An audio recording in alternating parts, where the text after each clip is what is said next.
Okay. I think, Babusha, we might need to look at so that I will not make a mistake of cutting some of her head of fish. If so that we didn't put, so that it won't happen that we have put her too high.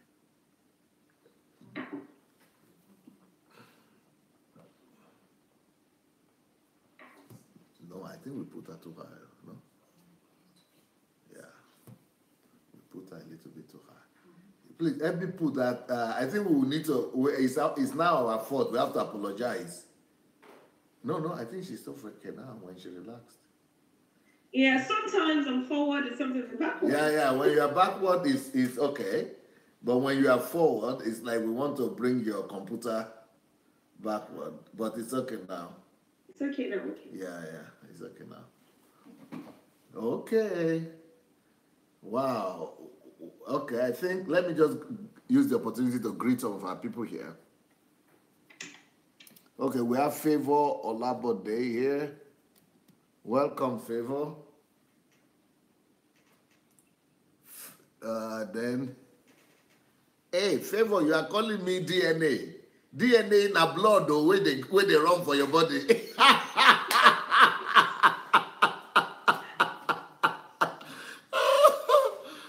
That will not be me. DNA is a little bit different. In my own case, they say it's DSA.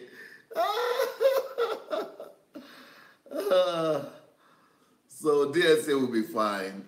Macrine, welcome. When will this trending with Macrine? When are we going to be able to watch it now, Macrine? Because with this your hairstyle and new hairstyle and image, and you are making us to be thirsty and hungry for your show. So when is your show coming on? Okay. Favor is saying it's a typo. Okay. Rindegbenro, welcome. Victor Odion, welcome. All right. It's ongoing. Macrine says it's ongoing. You mean it's on here already? If it's on here, why can't you send me a link or tag me so that I might be able to see it at least? You know, I'm also curious. I want to be your fan. Okay, so we have Mesonge here. We have Lola Love. We have Eso Imat. We have Susie. We have Yemi Success. We have Peter. We have Best Alu. We have Olori, Ufoma, Blessing, Eriga, Wilson, Okoli, Olaniyi, Gaddafi. Wow, Gaddafi. Hey. Gaddafi from Indonesia. Wow. We have Toyin Odukale, we have Ufoma, we have Bomibero, we have Vicky, Tosin Aino, Helen D, Toyin Olobayo, it's been a while. We have Shika, we have Jude, Tosin Aina, we have Olabisi, Oshubeko Mayo, we have Adamu, yeah, we have Sunday Yomo. Welcome everyone, welcome. We have Ubalaji. Welcome, everybody. Welcome. You see this lady that you people are looking at, a smile can take you to the bank, and the bankers will think you are holding a gun. You can rob a bank just with your smile, with your set of teeth. Brilliant, beautiful, amazing. But what is even more amazing is the fact that how could you have such a smile when you are having such a situation? By the way, before I mention the situation that Olabisi, right? Adebisi. Oh, why do I think Adebisi has to be Ola? Yeah. So what anyway, before I mention the situation that we are going to be discussing with you, I would like to challenge everybody that is watching us today to go and call any woman that you know. Any woman that you know in this world, please, I will not tell you why, yeah, but just go ahead, and invite them to come and watch this program. Please, just trust me. Trust me first. You know, I've watched the video, one of the programs that Adebisi did by herself on our home page. But this one we're going to have also is going to be exceptional because I have a topic that I want us to address. And Satan didn't want us to address this because I gave it to my staff, to my assistants like 2 months ago or 3 months ago, and they lost the letter. They couldn't find, I don't know, you didn't find the letter? So they didn't find the letter. And thank God, the same week, as I was wondering, where is this lady? I thought you were actually an Igbo lady. I didn't remember the name, but I just remember your story. But so the story has been in my mind. I'm saying, God, help me find this lady now. Make her to write me again. Oh God, make her to write me. And that day you were calling me, I didn't know it was you because we didn't talk about your story. So I didn't realize immediately until you mentioned it. I said, oh, wow, God, you answer my prayer.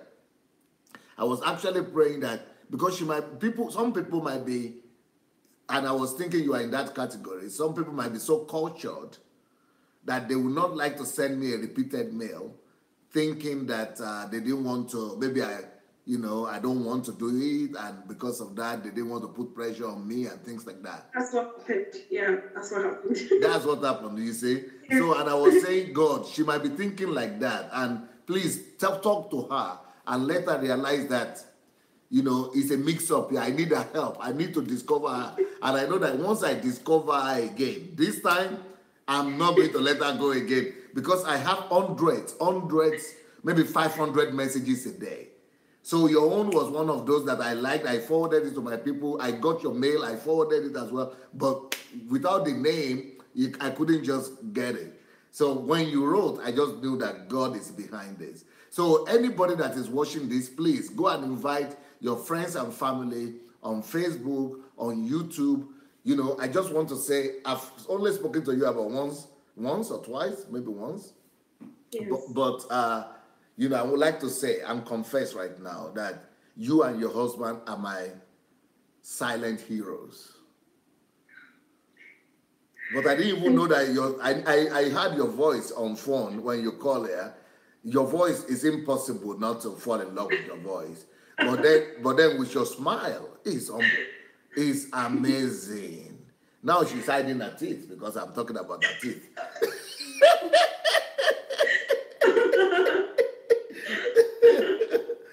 But how come Ola Adebisi that and also kudos to your husband, because I don't know if this happens with Nigerians.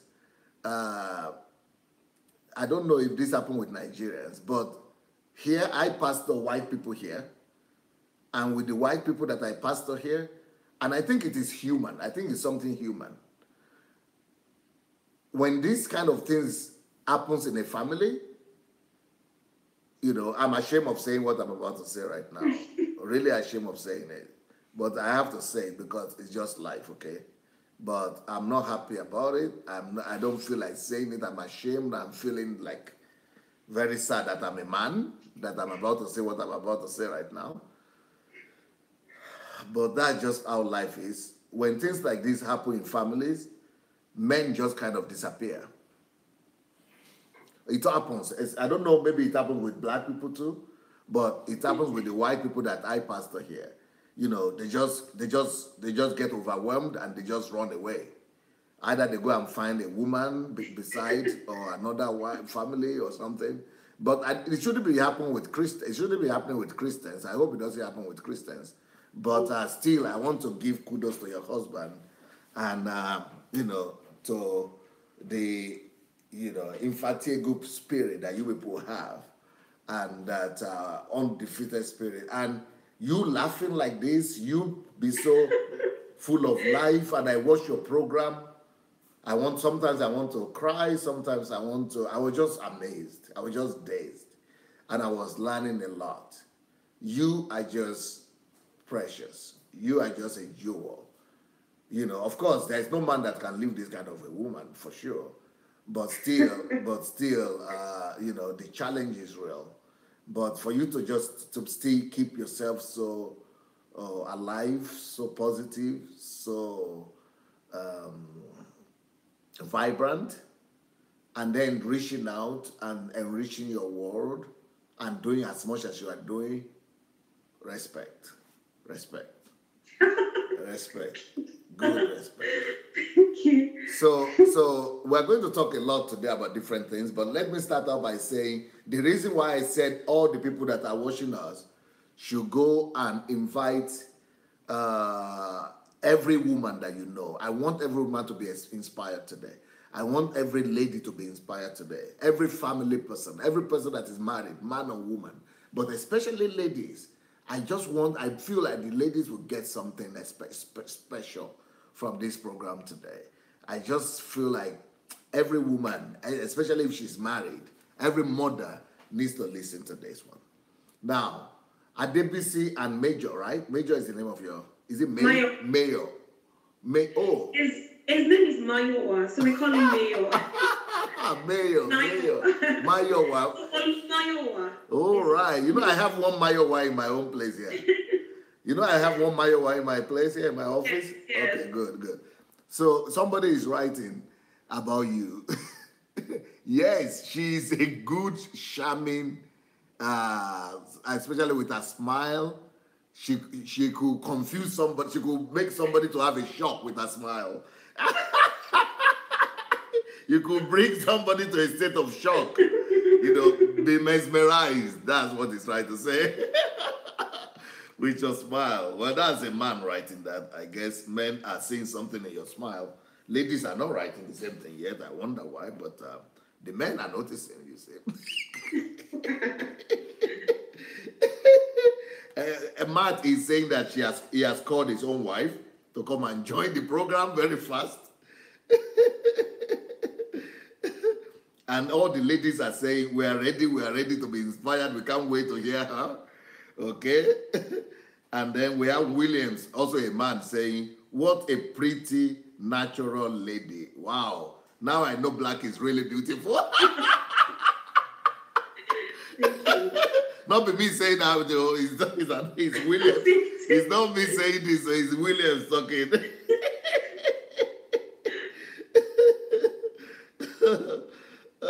Abdul also, this is another man again. I don't know what is happening with the ladies. They are quiet.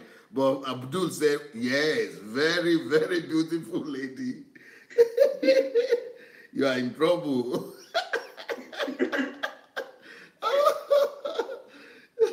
Now the ladies are joining. Shimwedu says, yes, she's really, really pretty. The Adetola says, yes, she's an amazingly beautiful lady. All right, well, that is going to be, you are going to read your comments all by yourself. Let me go to the topic of the day. So, if you people say you are ready for the show, what happened today is that, you know, this our pretty lady that you are seeing here, the reason why I'm talking a lot about her beauty is that, you know, it's almost like impossible to remain so beautiful and so charming and so lively and so, you know, amazing and so vibrant with the kind of situation that, you know, their family is. Now, Adebisi, right? Adebisi?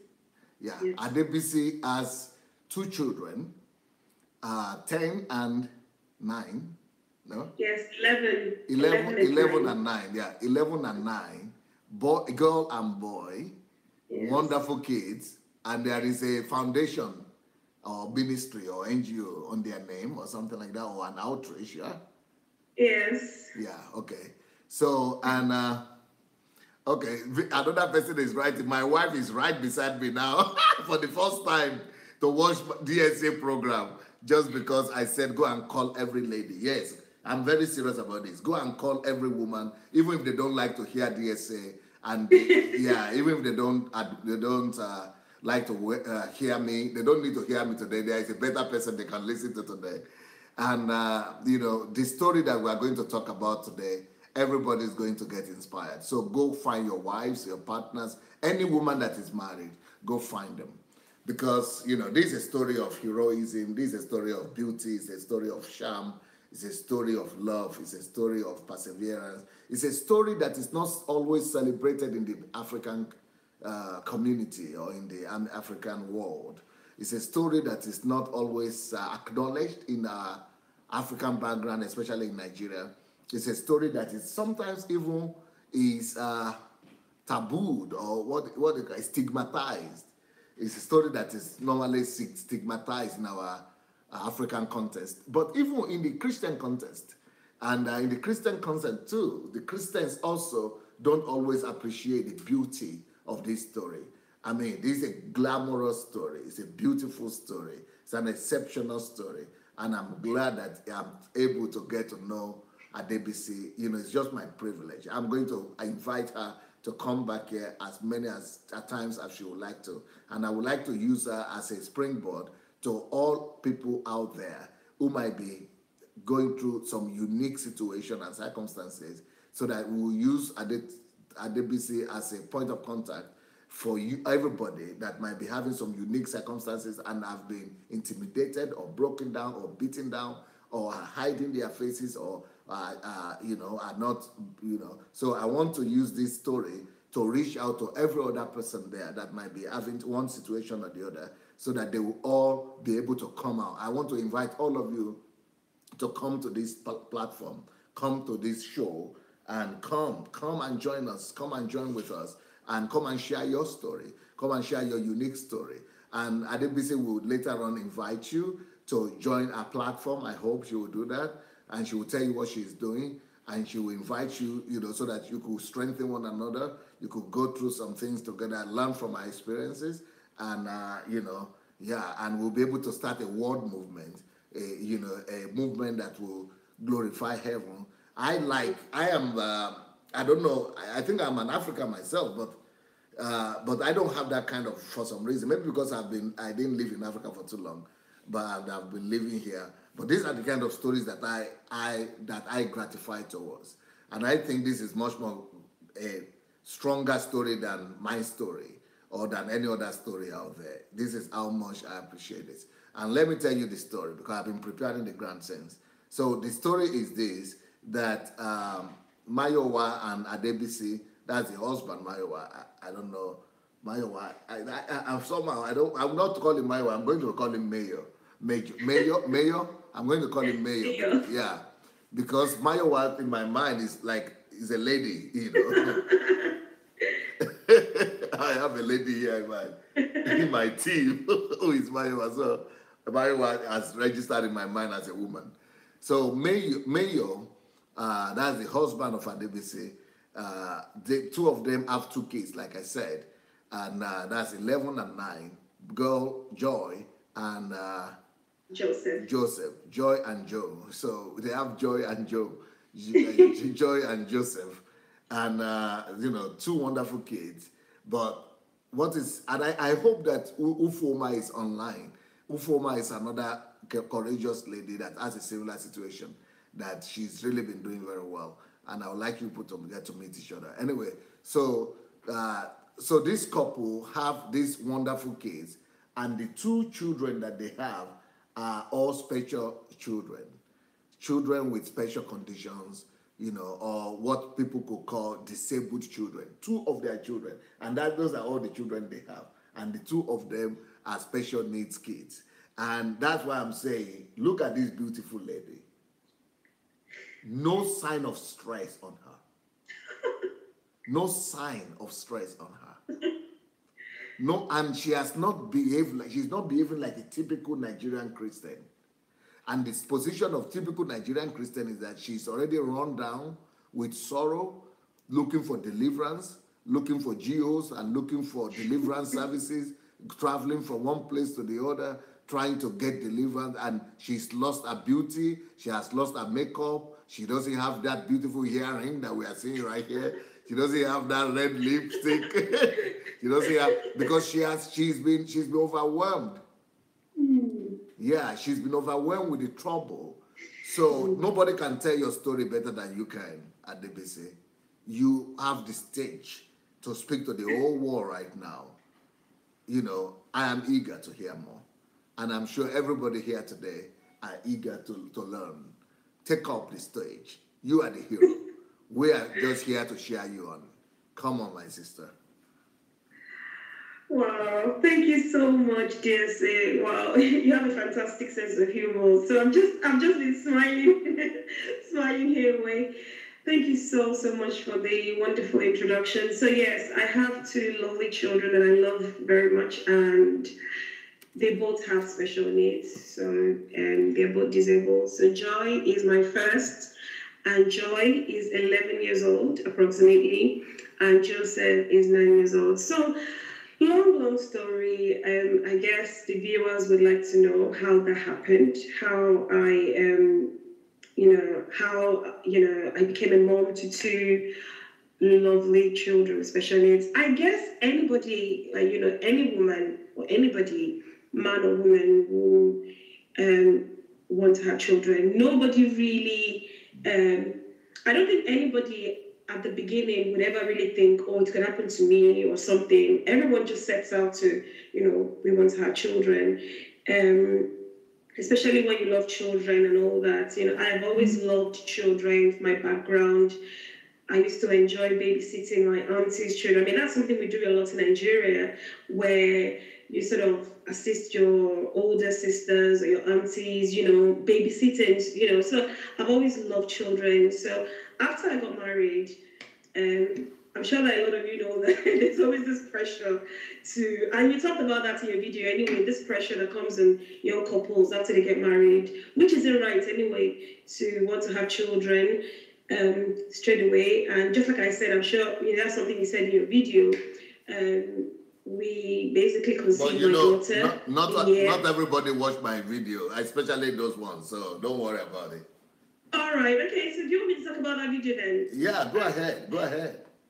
So in that video, Pastor was just, advising. What was the topic? So it's the blessing of disability and barrenness. Okay, you can talk about that later, but let's talk about you now.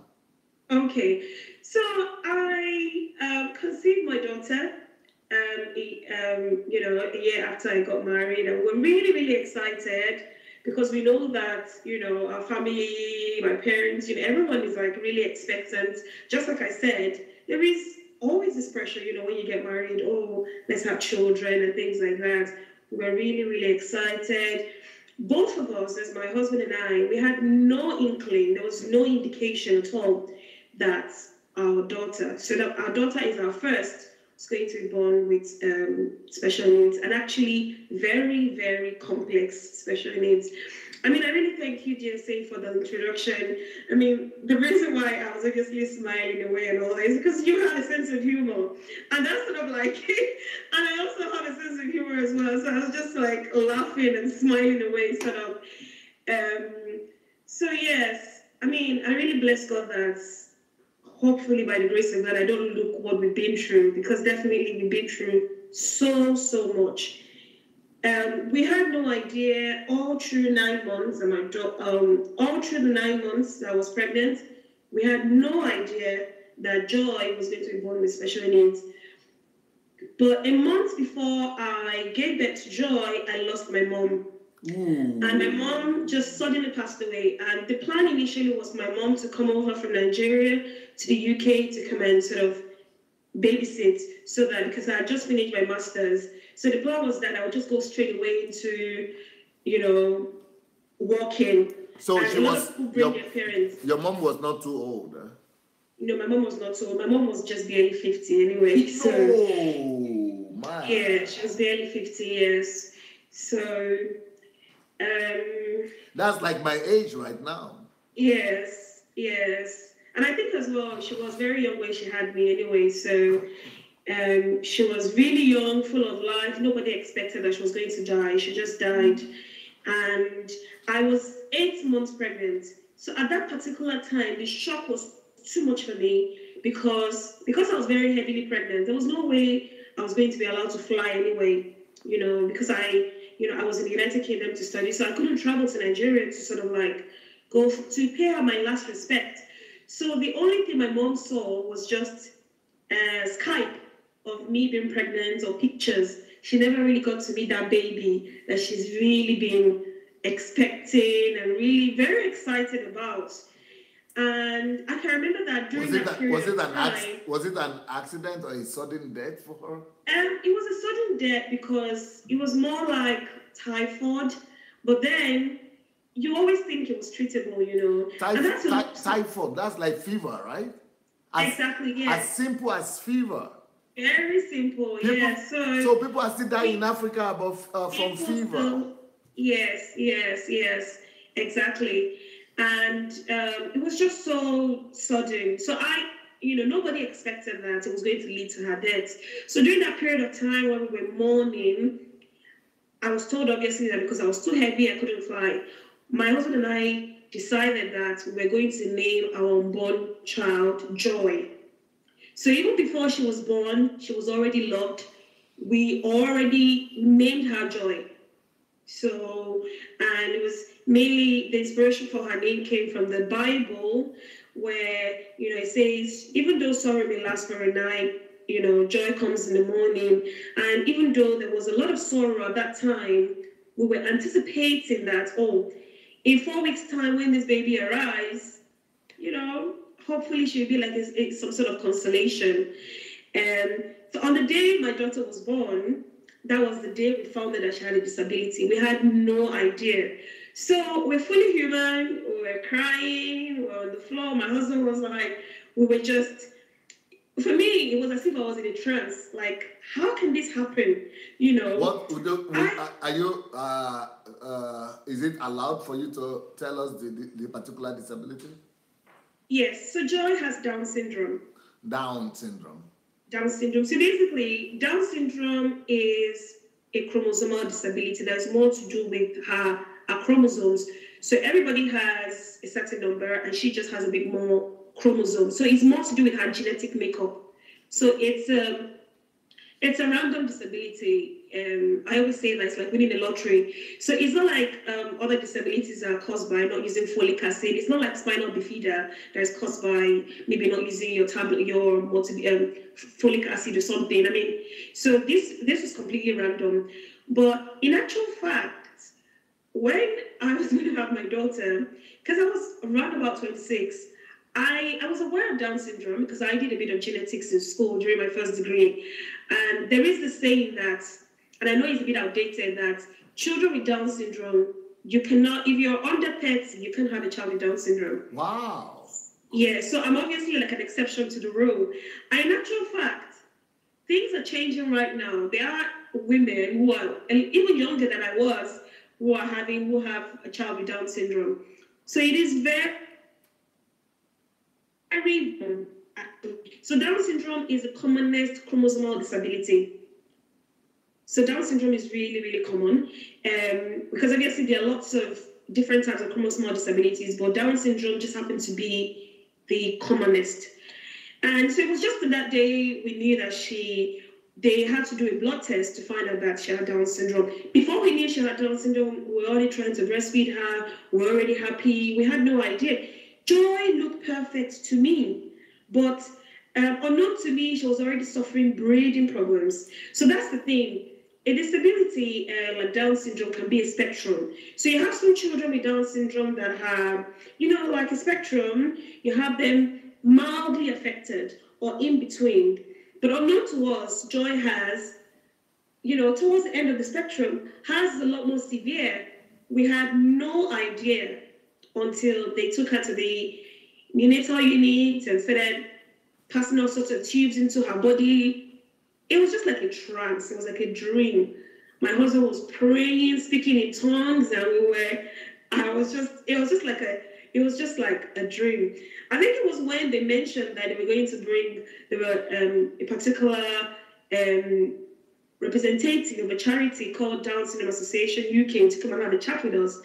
That was when I realized that, hang on, BC, your life is about to change.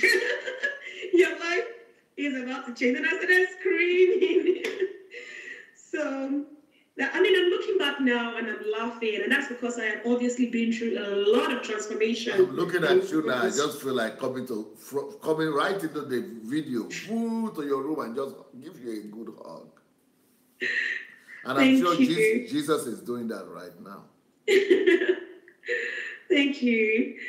Thank you, DSA. So that's what happened on the day Joy was born. Joy was in hospital for 4 weeks. So let me see the reaction of your husband, because when you are screaming, you don't even imagine to what extent a man feels even more helpless. It will be feeling helpless about the child, but on the other hand, it will be feeling a lot helpless even with you. Yes.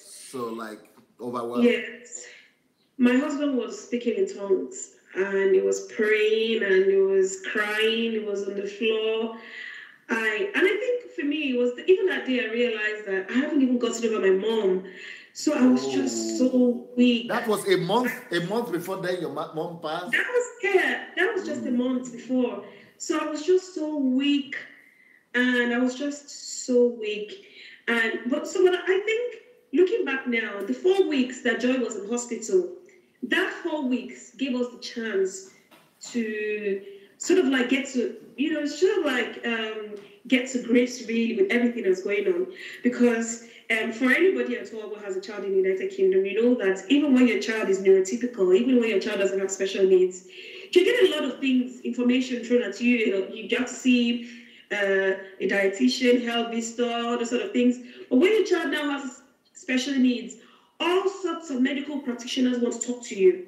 So right there in hospital, we're having this meeting with that person, this meeting with that person. So. And you are still in a state of shock.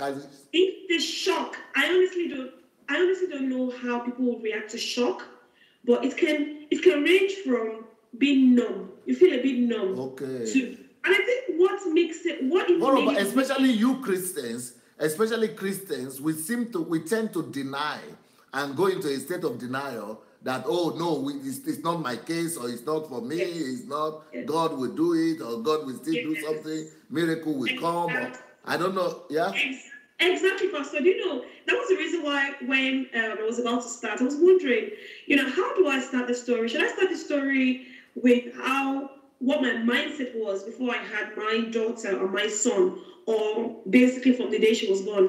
And you're absolutely correct. I think part of the reasons why on that particular day we reacted that way, apart from the fact that we need to see a lot more people in our community with special needs. If we see a lot more of them, parents, we will get to know that it is normal. These are also children. Exactly. They are also God's children. They are also a blessing. Exactly. We need to stop hiding them. So because growing up, I just never saw anybody. So I went through so much confusion. Is this a white man's condition, or are they lying? Are they? So during that time, in Nigeria, you don't see a lot of. You don't see a lot of that. Yes, you don't. And I know things are changing right now, Pastor. Things are actually changing right now, hopefully, in the right direction, slowly. But at that time, I would go on the computer and I would say, what does a black child look like? No. A black child with Down syndrome. Even before then, can you tell us your own mentality at the point of expectant? Why you not just think like a regular Christian lady? Yes. Tell us your expectation that you are going to have your first child, and you never, because that shock, that moment of that from expectation of the most beautiful, whose eyes is going to carry, whose this is going to carry, is it the mother, the father, and from going from that to discovering this diagnosis, start with your expectation if you don't mind. Yes.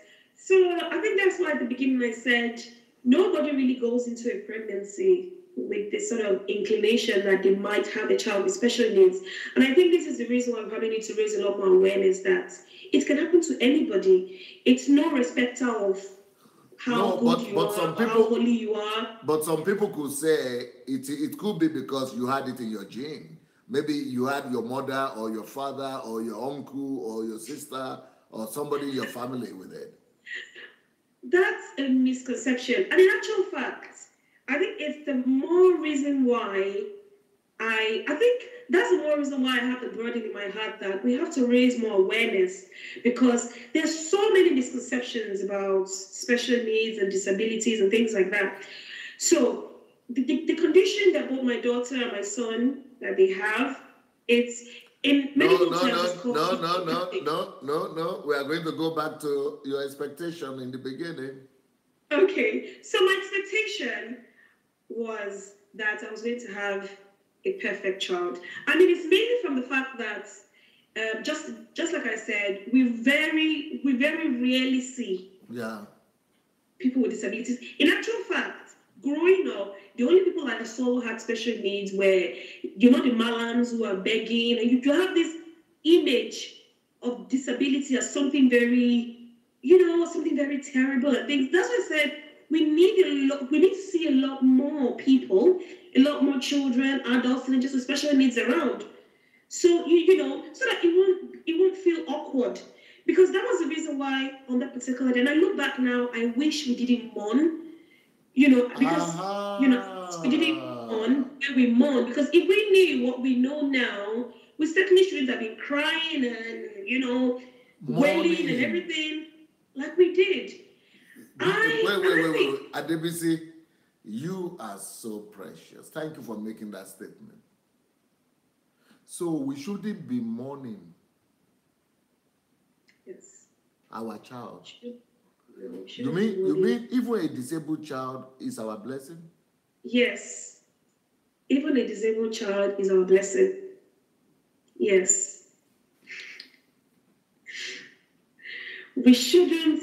In fact, I think when you it's such a vast topic. When you mourn a gift that God has given to you, it's like you're trying to say God. It's like you're trying to say God has made an error. It's like you're trying to say God has made a mistake of some sort. And remember that in the Bible, it says that even before we were born, God already knew us. So, I don't think there was any distinction between, this person will look that way. All of us, this same Bible applies to people with special needs and people without special needs. I don't think a separate Bible was made for people with disabilities. Every blessing, every expectation, you have, if you have special needs, the same as those without. So basically, my expectation was I was going to have, and I think as well, there's this thing about this bread and butter Christianity where because I used to be, up until the age of 10, I used to be a Muslim. I was born into a family where my dad, was a Muslim and he's still a Muslim, and my mom is a Christian. My mom was a Christian up until she died. And when we were, up until the age of 10, when we used to go to Arabic lessons, I was attracted to going to church with my mom because I perceived some sort of happiness in Christianity, the happiness, the clapping, the joy. So I was already sneaking to church with my mom anyway, because I think in Nigeria anyway, you automatically take up your dad's religion. So before I learned to talk, I was already reading Arabic. So by the time I was 10, I then went to boarding school, secondary school, and because I was already inclined towards Christianity, someone preached to me, and I gave my life to Christ. That was during the Scripture Union era of no earrings, no chain, no trousers. That was during the Scripture Union era. And I gave my life to Christ. We had a fantastic Christian community in the boarding school. So I was able to cultivate my, Christian journey, my spiritual life. But what I'm trying to bring out is that I'm now looking back and I realize that, all the clapping and all the dancing, that's not all about Christianity. God hasn't called us to a bread and butter Christianity. This happily ever after Cinderella story where once you're Christian, you're not, and you mentioned that as well in your video. You see, your videos are blessed my family, amazingly. I don't think you even know, DSA, that a lot of your videos, even apart from the one you did on disability and barrenness, I don't even know if you're aware that a lot of your videos are so relevant to families like ours, which is the reason why it would be great if a lot more people can see this video, can also watch DSA, because there's so many nuggets hidden, and I think they're very hidden. They're just there hidden. So you need to be patient enough to be able to grab those nuggets, you know. So there was a particular video where DSA mentioned that, Christianity, it's not supposed to be about, because you use this word immunity. We feel that we're immune to challenges. And I think that's the mindset I had. That, look, I'm doing everything right, I'm serving God. No, but why are you saying the mindset that why are you saying the mindset that you have? I think our whole country,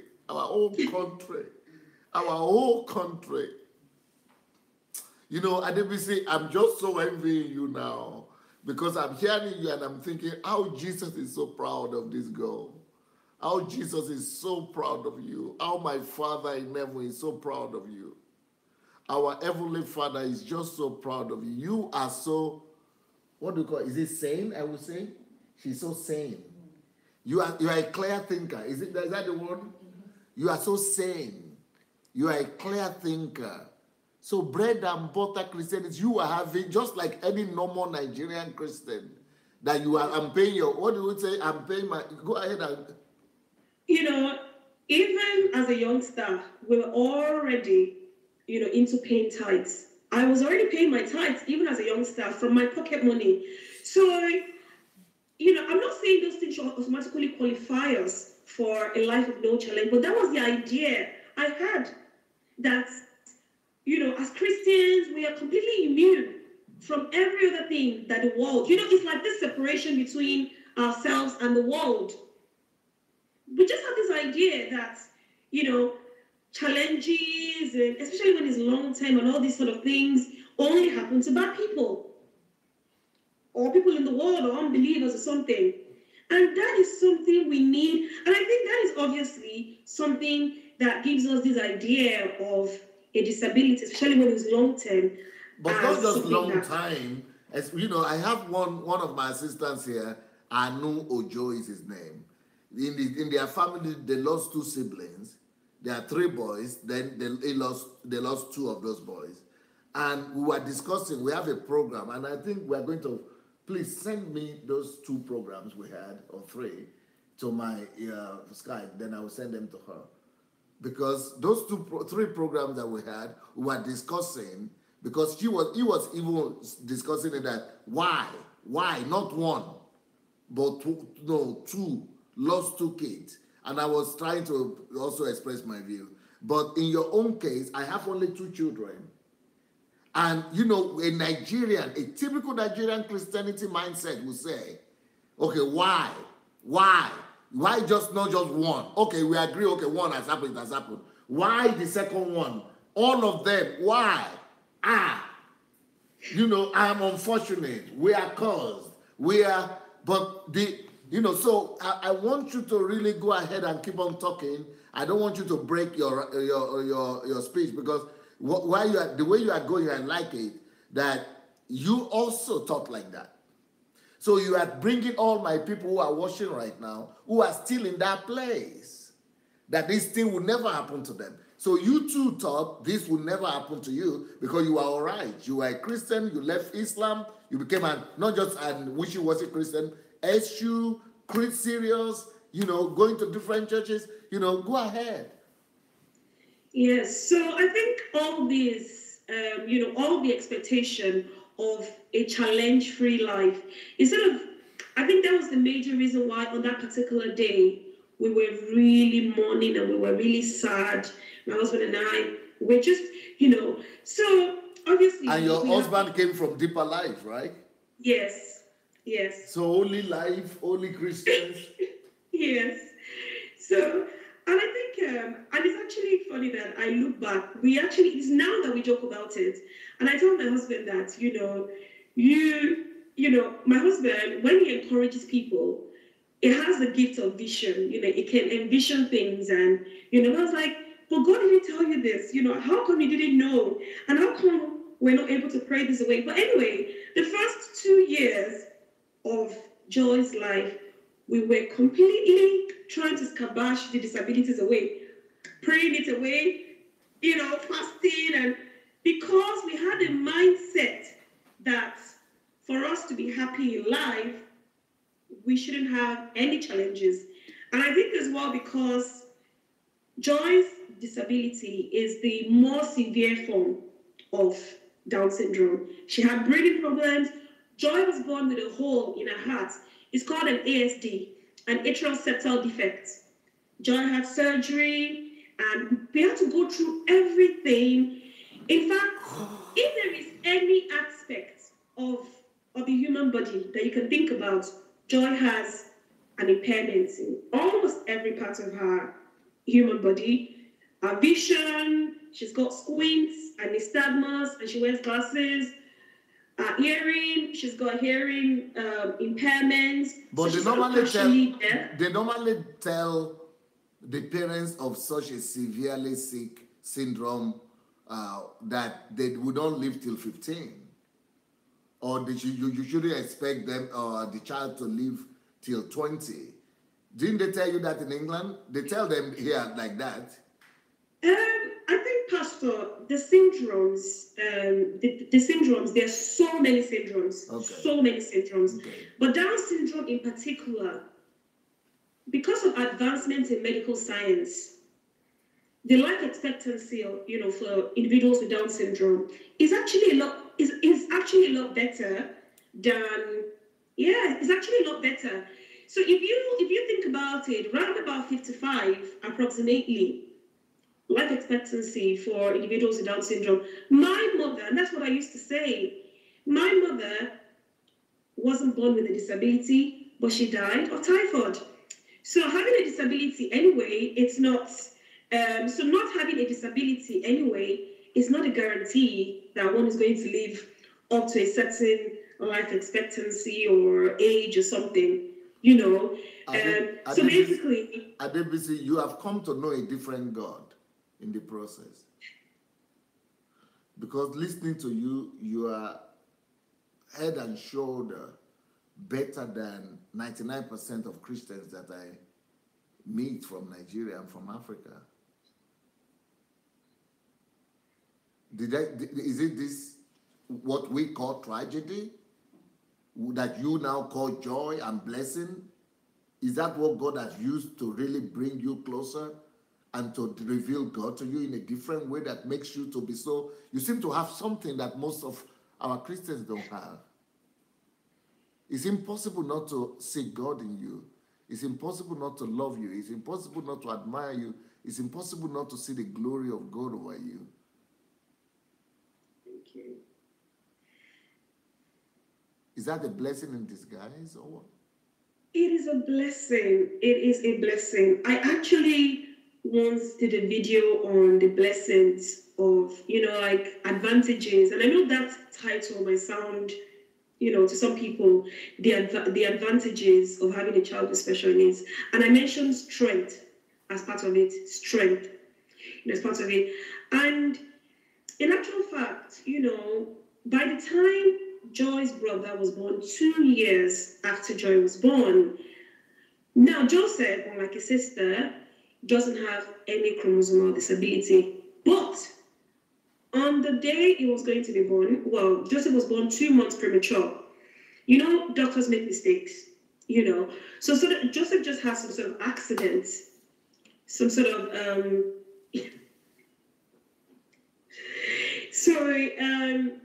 when you're having like an emergency cesarean, and they're taking a baby who is born premature out, the baby is prone to bleeding in the brain.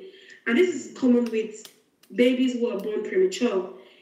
With Joseph, unlike Joy, he still doesn't have, it's sort of like major diagnosis, but doctors say that there is something there. I mean, you see it with the speech that is still sort of like emerging and not fully there.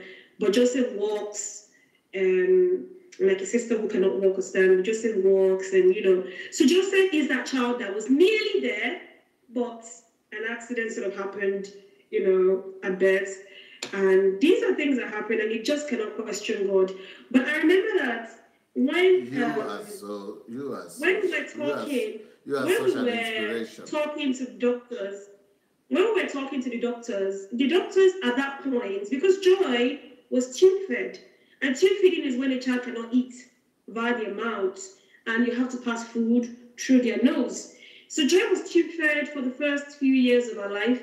So by the time Joseph was born, Christians will have a lot of faith and everything. That's why I said nobody ever goes into a pregnancy thinking, oh, my child might have special needs, especially when you kind of think you do everything right, and you do everything right. And just like I said, I also used to have this thing about, as long as you do everything right, everything will be right with you.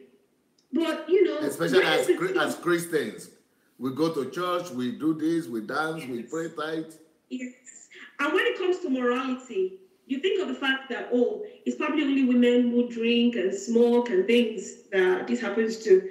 Up until when I got married, I've always been a mommy's girl. So even came in, and it will not even give you the chance to stray. Complete straight line. So I'm not saying this to sort of have self-righteousness, but I want to dispel myths that people who have kids with special needs, they've done something, this judging that maybe they drink or they smoke or no, it's a complete misconception.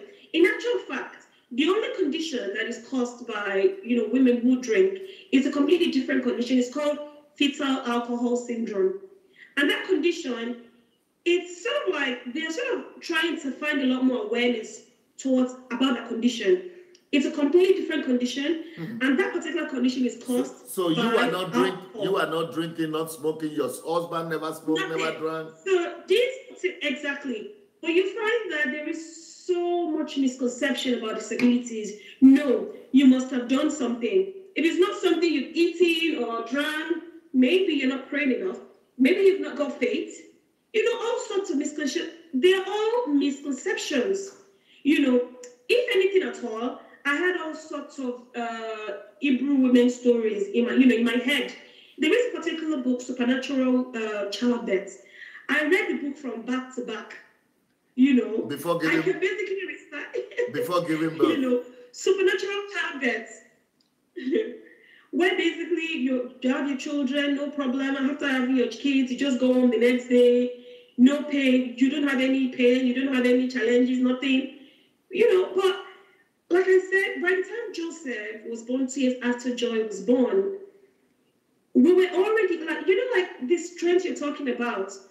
I relate to that because even when I didn't know that I had strength in me, Joy, my first child, was already. She was like my teacher, already taking me through that strength, already took me to that strength training. So by the time Joseph was born 2 years after, normally I'm supposed to be afraid because his condition looked even worse. Joseph was in hospital for almost 1 year after he was born. For almost 1 year. That was why I said, praise God that we don't look what we have been through. I think the only reminder of what we're going through, what I've been through, is probably the fact that I was so tiny and so slim, and now I'm so big, But we have been through so much, like so much. Joseph, we basically just said to the doctors that, okay, Joy is being tube fed. Joseph this time around, his own tube feeding is the one that has to pass into the small intestine because it couldn't swallow, So basically, I now have 2 children with tube feeding, 2 children on oxygen. So my husband and I said to the doctors that, okay, all the experience that we've gained with Joy, we will try to use the experience to look after Joseph. Because Joseph presented a more serious case by the time he was born. Joseph presented a more serious case. And I don't know when that second situation happened, your response, your reaction? My reaction at that particular time, because there was a 2-year sort of gap was that we will love him and care for him. That was our reaction. In actual fact, we were the ones begging the doctors. In the first instance, you said your husband was praying in tongues, rolling on the floor. Yes, that was for Joy. By the time we gave birth to Joseph, 2 years after, even though we had no idea he was going to have special needs as well, we were already like nurses.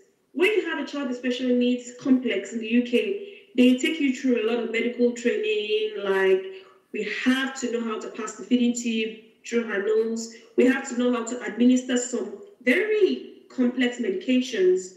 You know, we have to first aid training. We have to know how to do that. So in a way, how I feel like meeting your husband right now and just give him a very good handshake and a big hug as well. Thank you. So we felt, and in actual fact, my husband, a lot of times, both of us just complement each other, I think. There are days when, because I have to be honest and say that there are days when I might be the one who is down, my husband will lift me up, and there are days when he is the one who might be going through sort of like, feeling down, and we'll just lift each other up, and I'll then lift him up. We sort of help each other like that. Even when Joy was born, my husband became the cook, Yeah, because you are obviously so busy with the kids. And you are in the hospital. Yes.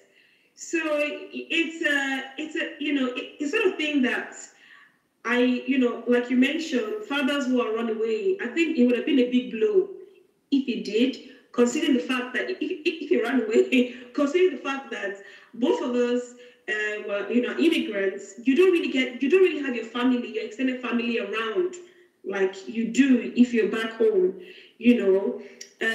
What so will you be? Do you think you'll be willing to confront him with that question?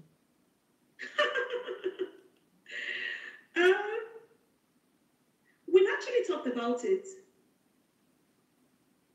We have talked about it, and in actual fact, when Joy was born, there's this thing where it's all part of the counseling process in the hospital, where you don't really get counseling per se, but it just tries to tell you sort of what to expect. And they said to us that we can give Joy out for adoption. Yeah, I have a family in my church. The wife is a medical doctor. They were not in our church that time.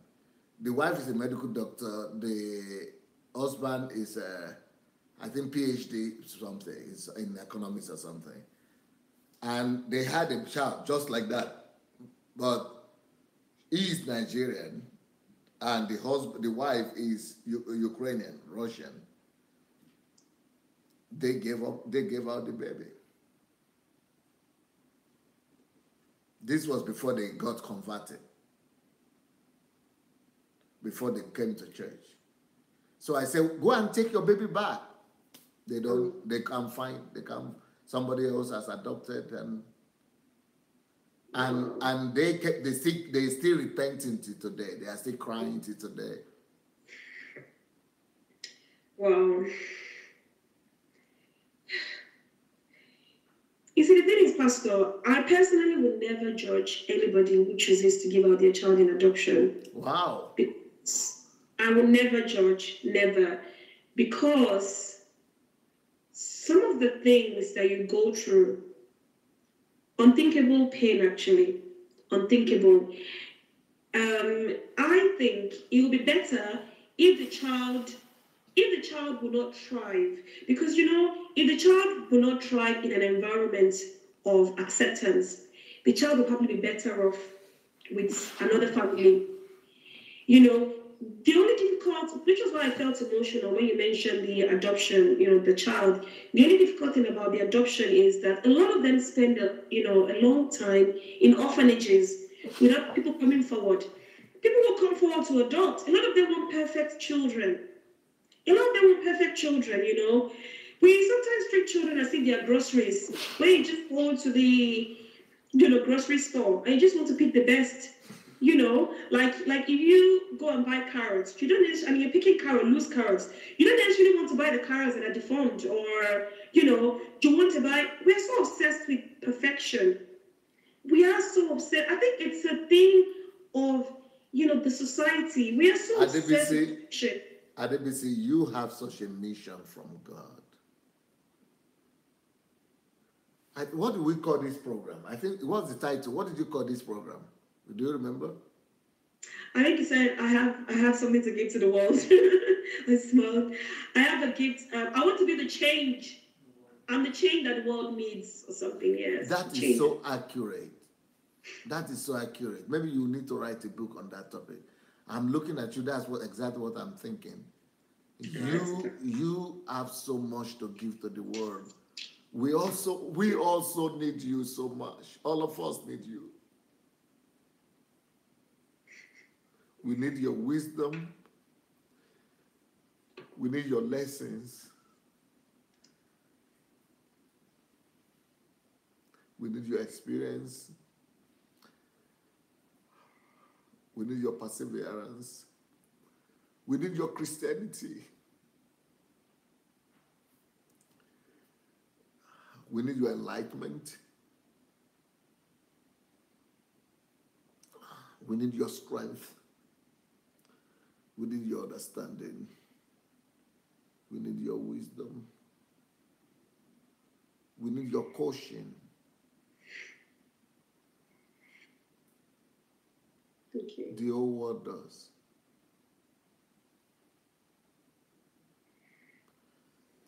You said they called you to give you some class. They told you the varieties. Yeah, one of the varieties is that you could give out the baby for adoption. Yes. So that's part of the things. That's part of the things that every parent actually goes through that, where they actually offer that to you.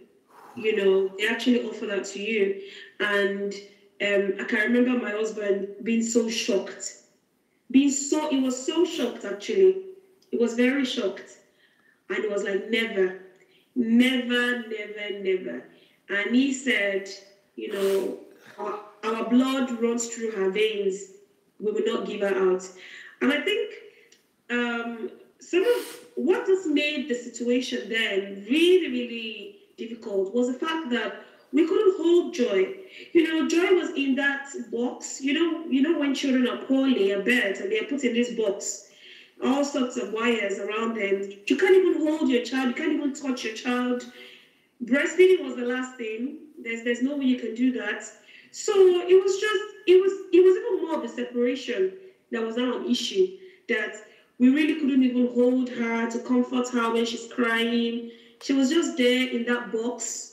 You know, and yeah, so I think those are problems. So by the time we had Joseph 2 years after, Joy, the things we learned or we've learned with Joy, we were able to use that experience, and we basically even the doctors were saying to us that, you know, your God, they were actually saying things to us about God. I'm like, you know this God you say you serve, and we always see you by Joseph's bedside praying and things, that, you know, your God is definitely answering, because they don't understand how we're able to convince them that we want Joseph home. Normally, they try to stabilize your child in the hospital, but Joseph was already spending almost 1 year. It doesn't make sense that he was going to spend all his life from bed. He's never been home. He's been in a hospital. And it really didn't make sense to us that he might have his first birthday. Both of them, anyway, they were named in the hospital. You know, I have never had a naming ceremony where, you know, the typical one you have 7 days after, where you know, we actually wanted to do for Joy, and we planned and everything. But, you know, when a child is in that state, all they're thinking about is the child's welfare. Nothing else matters. This is the reason why I connect with everything you say. in your video, the gift of disability and barriers. And honestly, Pastor, when I watched that video, I prayed for you because I thought not very many people, not very many ministers want to talk about disability. And you were brutally honest, very, very honest, and there were lots of things that you said that I was able to relate with. And my husband and I actually watched the video together. We're able to relate with a lot of things you said. Like you said something about the fact that when you have a child with special needs, minor things that people complain about, it means nothing to you. Sometimes, I think this is part of the reason why we've been able to develop, my husband and I, this gift to be able to support other people, which is what we do through the support group that we've created. Because whilst to someone who might have a myopic thinking, might look like we're suffering because Joy and Joseph have so many things going on, but in a way, it's really fortified us with a lot of knowledge, a lot of experience that we can relate to virtually anybody with a form of disability. There is virtually no disability that I cannot really talk to someone about because I've kind of had a taste of it. Even when Joy was around about 1, she had a tumor at the side of her belly, and the tumor had to be taken out, and we found out later that it was cancer. So it's that is for who? Joy. Cancer? Joy also had cancer as well. Apart from the fact that leukemia is quite common with children with Down syndrome, Joy hasn't had leukemia, but she had like a cancerous tumor at the side of her belly that had to be taken out. So when you just think about that, I think that's what has really helped us to be experienced, has really helped us to be able to relate. There's this, to relate with other families, there's this proverb in Yoruba that Arirere Afinderuba Aurora. Sorry, my Yoruba is not very good. So Arirere Afinderuba Aurora. So like when you see something, what does that mean? What does that mean? I don't even understand that myself. I know you don't really speak Yoruba anymore, Pastor. So basically, for those who don't even understand Yoruba, so I'll try to interpret it. It says that like if you say that something is completely strange, you've never seen this before, you're basically trying to scare the person with the condition or something like that. So an analogy, if you see someone with a condition and you then make it look like it's never happened before or this is so scary, it can actually make that person feel really worse. So in a way, I want people to know that they're not alone. I want people to know that, regular people have children with disabilities. They're not people who are weird. They're not people who have done something wrong. They're not people who are, just regular people. In actual fact, my sister used to tease my husband that, please, my sister is like the champion in our family. I know you're some sort of champion, but my sister, she's like the champion in the family and things like that. And I just used to sort of like, imagine that it's probably the reason why we've had a lot of judgment from people who sort of don't have any idea about disability, that it's not that someone has been cursed or some sort of, there is nothing like that. It can happen to anybody at all. It is not a respecter of race, age, status, education. It is not a respecter of whatever you think you might have done. It's completely random. I think if we have that, well, I'm going to ask you something very myopic, something very silly, right? A silly question. I'm looking at you as you are talking. You are talking all these serious things, and I'm thinking, where did you get that hairstyle from? How did you have time for it? Oh my God. You mean my hairstyle?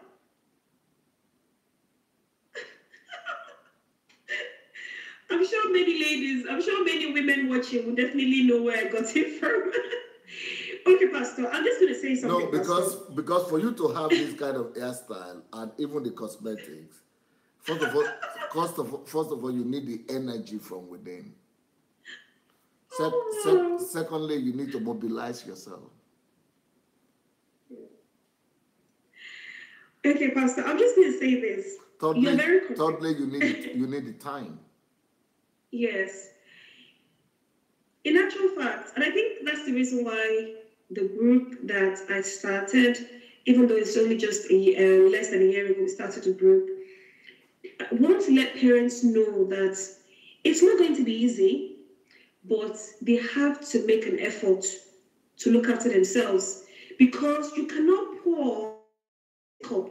And I'm saying this because I've been through that phase where, unknowing to me, I neglected myself. I did. I actually neglected myself. And when I look at some old pictures, I just tell myself, wow. I mean, I think, because allow me just to clap for you, because you look awesome. You look like you are either the Queen of England or you are going to see the Queen of England. Kudos, respect. But you know what I'm talking about. You've been through it, right? Yes. So this is something that over the years I've had to learn, that you cannot pour from an empty cup. And I realized that even our children who have special needs, they want us to be happy. Our children want us to be happy, So whilst it is not easy, I don't ever, and I hope that me being happy and me being myself, because I am very playful, which is probably the reason why I always just look happy, That doesn't necessarily mean that life is easy. In actual fact, it is really tough. But I've come to realize that Christianity, is not supposed to be a life, your Christian life isn't supposed to be a life of no challenges. God doesn't call you, the Bible says that even though we walk through the valley of the shadow of death, God is actually acknowledging that we are, likely at some point. It's just that it varies for everybody. It varies. Some people will go through very, very little challenges. How God, and I used to say that as a joke, that how God, the scale with which God uses to distribute it, is best known to God. It's a mystery. That scale that God uses to distribute the challenges, and this person has very little, this person has medium, this person has a lot. It's a mystery. And I think one thing I think will help as a parent of a child or children with special needs, like in my case I have two, is to realize that you will probably not have answers to everything. You will not have answers to every single thing. No, you won't have answers to everything. So the best thing is to find a way. It's not going to be easy, but find a way to do life together with your spouse, with your child, because you will realize that life is no rehearsal. You only have one life. You don't have a child with special need, you only have one life. You that doesn't have a child with special need, you only have one. You have to do something with your life. I can't stop thinking of your husband. I want him to be. I would like him to be my friend. I would like to give him that offer. I would like to be his friend. I would like him to be my friend. Wow. I can't just every 5 minutes I'm looking at you, I'm thinking of him. But besides your husband, you still have relatives from your from your side and from his side. And then you still have what we call church members. Yes. What was your experience in those areas? Tough.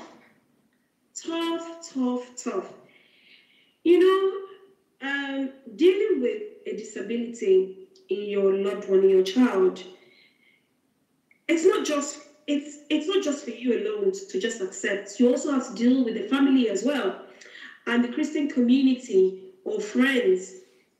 You know, a lot of the times, even after you've gone through that hurdle of saying, okay, you know, I want to love my child unconditionally, which is a process. It's not going to be overnight.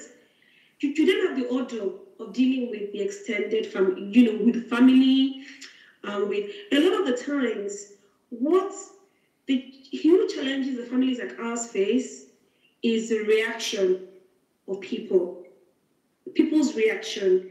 In fact, it's quite funny, and I don't think it's obvious, but I'm actually a crybaby. I cry a lot,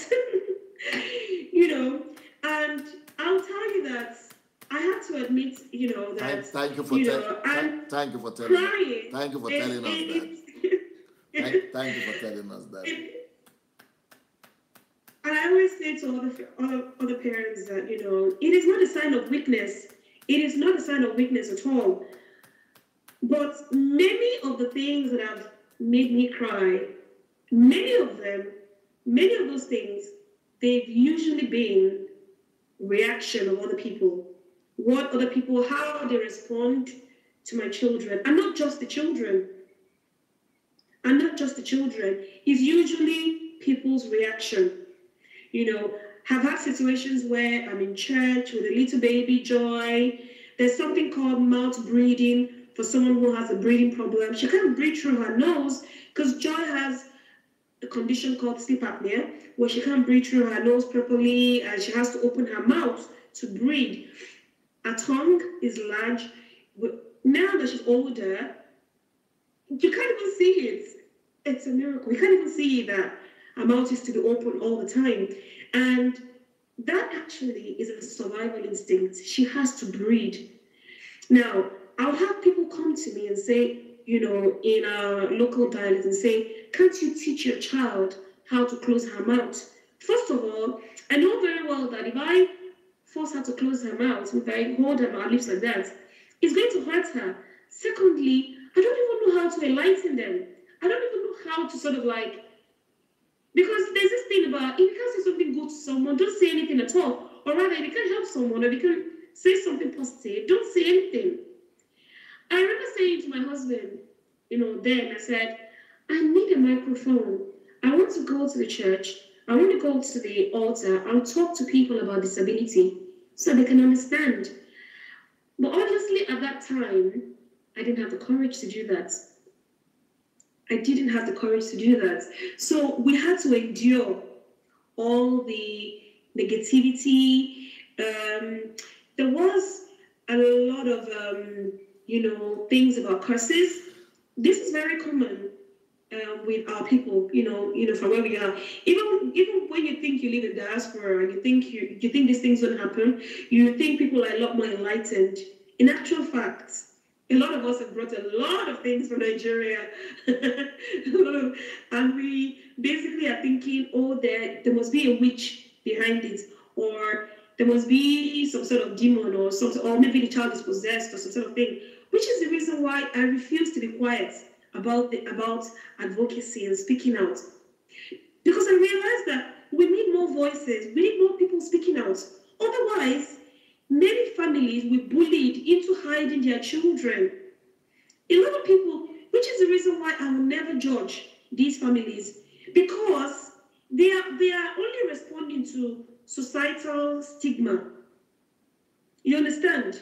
They are only responding to societal stigma, where they feel as if they will be ridiculed, And I think what's more serious is that feeling as if maybe you have some sort of bad luck or you're cursed or something. So yes, from the family point of view, I would say extended family.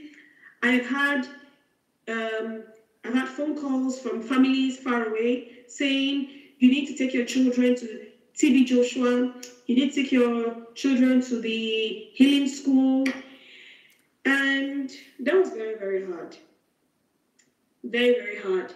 Because when someone has that mindset, you realize that we have a lot. In fact, and I'm not trying to obviously insult anybody, but I think the society might be the one that is disabled in thinking and not the disabled people.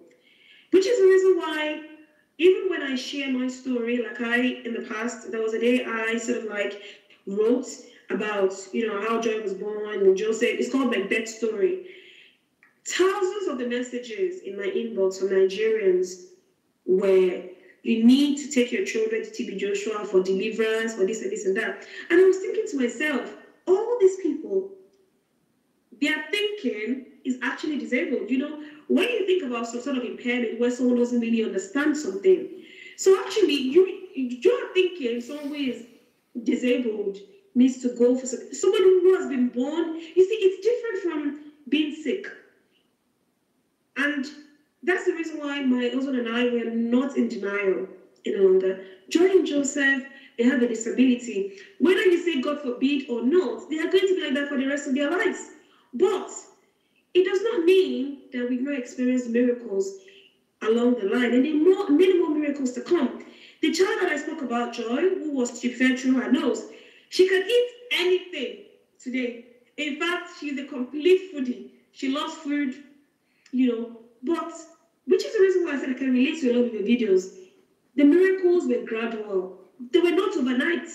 From the days of giving her yogurt and she will spit it out, and you keep trying with amala, and you keep trying with the wedu, small, you keep trying till it's just gradual. So my whole thinking has changed from someone who thinks miracles have to be 24 hours.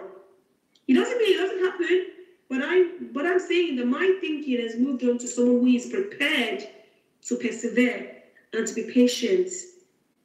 Knowing fully well that joy will always come in the morning, no matter how long the night is, joy will always come in the morning. That duration is what I don't know. I have never stopped hoping that joy will walk. She will walk one day. I've never stopped hoping. So even though I speak to parents about acceptance and things, I've had someone write to me in my inbox asking me, you say things about acceptance. Is it like you don't believe in miracles anymore? No, that's not what I'm saying.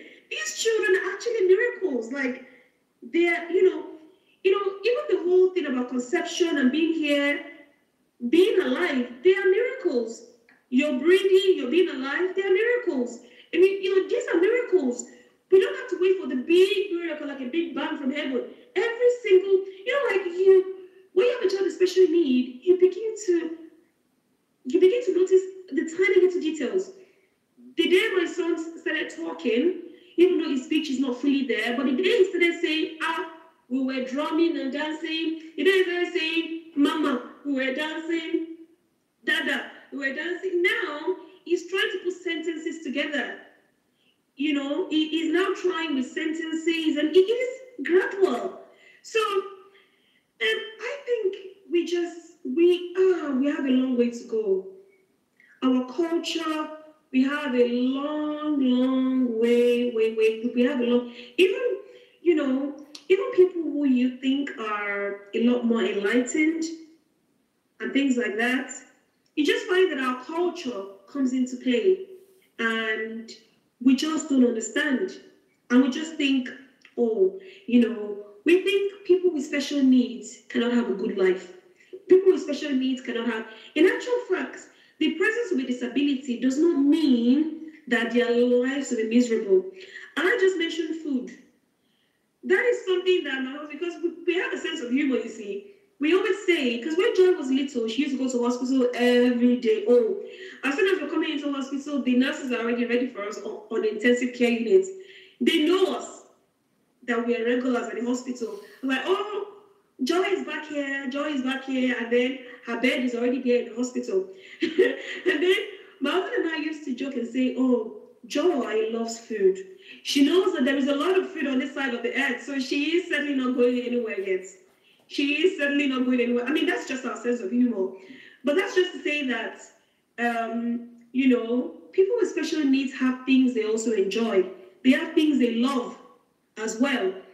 Don't see somebody in a wheelchair or somebody who you think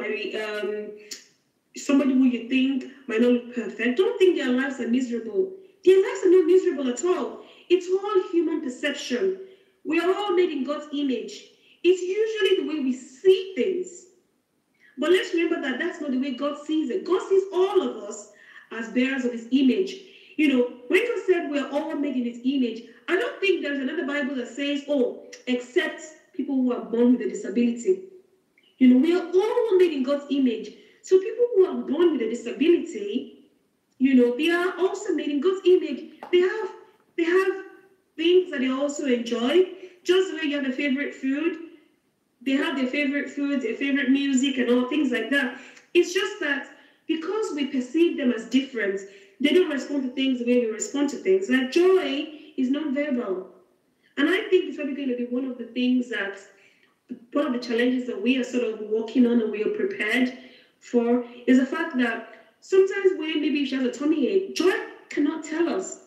So we have to start looking at other senses. A temperature, is she smiling? Because she is a child that smiles a lot. When she's not smiling, or maybe if she's crying, you have to start looking at other non-verbal communication. You understand? Just to be able to understand what she's saying. So in a way, even though she is non-verbal, she will speak to you with her, body language. So I'm just trying to say that individuals who have a disability, just like you and I, they have blood flowing through their veins, and I usually use this word packaging. It's just the outward that is different. Because all my life, I've always been a parent to a child with special needs. So I don't know any different in terms of, all my parenting life, and it's going to be like that for the rest of my life. I am going to be, a parent of a child with special needs, or children with special needs, 2 children with special needs. As a result of that, I've been able to see things through their eyes. When Joy is not happy, I can see things through her eyes. When she's happy, I can see things through her eyes, which is the reason why when I spoke about inclusion in the church or in society and things like that, I was able to speak about how I think Joy feels when other children don't want to play with her. When you and I think it's the same for anybody who interacts closely with someone who has a disability. You tend to sort of like your degree of empathy increases, and you can sort of see things through their eyes, and you can sort of feel them in a way. Adebisi,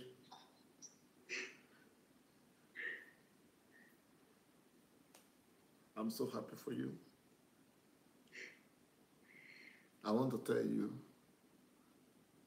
that the world is at your feet. I'm going to stand by you for that. Some people are already asking how they could get you. Can you reach out to them? So for anybody who wants to get in touch with me, I'm available, my email. Do you want me to give my email? Yeah, any way you want. Telephone, email, maybe Facebook. Okay. So I'm not sure if I was tagged in this video, but you can easily search for me on Facebook, BC Osundeko. But in actual fact, we have a Facebook group. Is it just BC or Adebisi?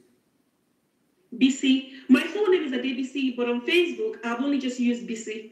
BC. B-I-S-I. S-I, yes. Then O-S-U-N. S-U-N-D-E-K-O. Osundeko. Osun State. Osundeko.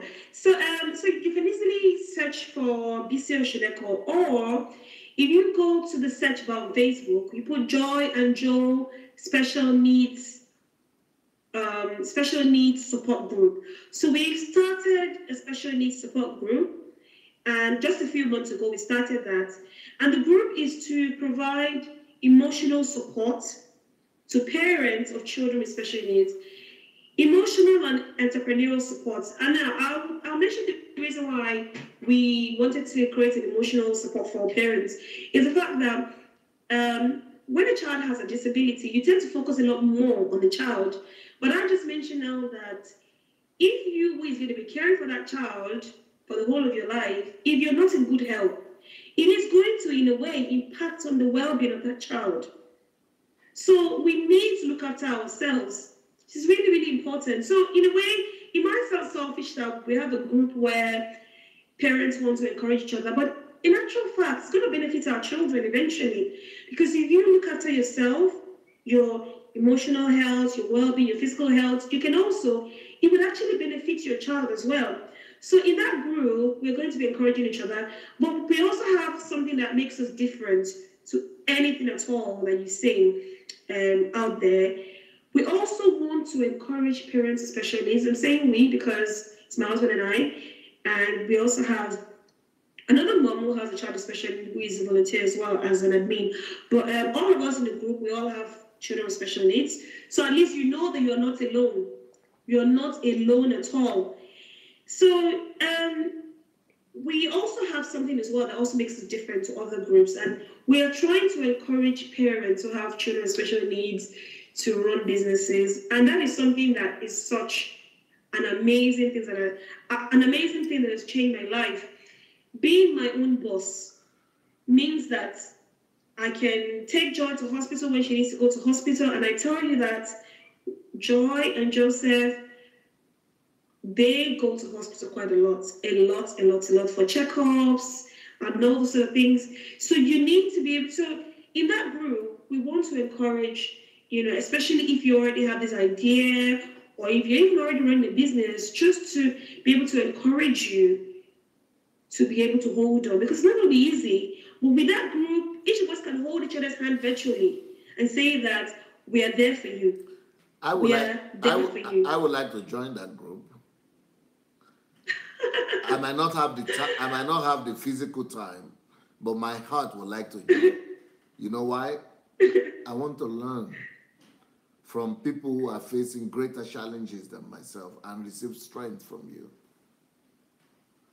So the reason I'm saying this is, what about people who don't have special needs? Could they come and join the group, or it's not advisable? Because it's a support group, so it's specifically maybe not for that particular group, but maybe just they want to relate to you and. Okay, yes, that's a good idea. I actually have a public group because you see the group is a closed group. So you don't really get to see what's inside the group because it's a closed group. But I have a public page. So to get the public page, you search for the Joy and Joe family. The Joy, THE, Joy, JOY, and Joe, JOE family. So those are just the names of my children. So Joy and Joseph, Joy and Joe. So you search for the Joy and Joe family. So that's a public page that anybody at all. If you click like on the page, you always get our updates and things like that. So and feel free to add me as well. So we can interact. But I think that group is specifically for parents who have children with special needs. What is the name of that? Love to interact with. What's the name of that other group for parents who have special needs? It's called the Joy and Joe Special Needs Parenting Support Group. Okay. So I can put a link in the video afterwards so that maybe if anybody wants to join us, if you're eligible to join us, we have a child with special needs and you can join us. But the public page, anybody at all can like the page and you can get our updates. Anybody at all is welcome to. Adebisi, in the beginning when I was splashing you with all kind of compliments, you are feeling uncomfortable and many other people are feeling this is strange. Now everybody is doing the same now. Yeah. Please, I want to tell the team, let's make her a regular. So let's try to bring her back at least 3 times to come this year. And I have so much to discuss with you, so much to learn from you.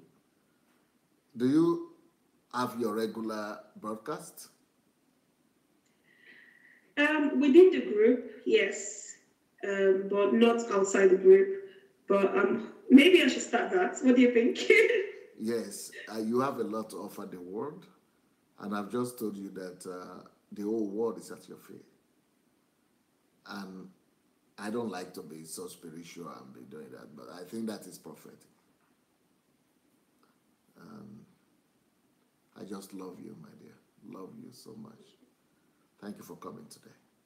Thank you. Giving you a very, very big hug, and hug those children for me. And hug your husband, kiss your husband for me as well. Thank you for coming. You'd like to say anything in conclusion to our friends, to our viewers? So, in conclusion, I would love to encourage any family out there who has a child with special needs. I just want to encourage you to hold on to your child, love your child unconditionally. Even while you're waiting for a miracle to happen, I don't want you to pause on your life. I mean, I don't want you to put a pause on your life. I want you to live your life. Take your child out, do things, enjoy your life. The things you love to do before your child came into your life, try to do them, and you also have to look after yourself as well. And I would also want to also encourage you to watch DSA, because I probably didn't emphasize this a lot in my video, but DSA videos have massively, massively blessed me. Like I said, I have days that are not so good. I try to fortify myself with positivity. And I think DSA has the gift of consistency. And, like that consistency, when you see DSA on Facebook is showing up, it doesn't necessarily mean that there are days when DSA is not tired. That is something we can learn as parents of children with special needs. There are many days when we're not able to sleep because our child is not sleeping. But I want to tell you that no matter what, show up. I want to really encourage you to, I want to really, really encourage you to, because if you fortify yourself with positivity, like the messages, even the videos, they're so accessible. The videos are so accessible. You can play the video while you're cooking or while you're caring for the kids in the background. And when you fortify yourself like that, it's like when you have an orange. When you squeeze that orange, what do you have out of that orange? Juice. So when you fortify yourself with positivity, even when you have bad days, you will be able to respond to it with grace and strength and perseverance. So my wish for you, Adebisi, is that you will forever keep this smile. Amen. That you forever keep this spirit. Amen. You will always be on top. Amen. Always be happy. Amen. Always have this energy that I'm feeling that you are having right now. This positivity that you are having right now. That every day of your life, God will bless you with the energy to have and produce this energy. I don't know if you have discovered my series on problems, troubles, and adversities. If not, go look for that particular series on YouTube. Okay. There will be a source of strength to you. We'll see you very soon. Thank you so much. It's been, it's been awesome, unbelievable. And for our crowd, for our members who are watching us, thank you for being around. Thank you for inviting the ladies and people you have invited. And in the next 25 minutes, I'm going to be back to continue my series on what's his name? Oyedepo and the God of Mammon. Sorry, I don't want to talk much about that because what we're talking about right now is such a sacred and holy stuff. But what I'm going to be doing in 30 minutes is not as sacred. But please go ahead, everybody, and share this particular video. I want to beg all of you to do that. Everyone that's watching us, please go share this video. Share it. Share it in groups. Share it in your friends' timeline. Share it everywhere. Share it on your timeline. Spread the word and let light come to our darkness. Thank you, man. Thank you, sir. Thank you. Thank you. Thank you. Love to your family and to your husband.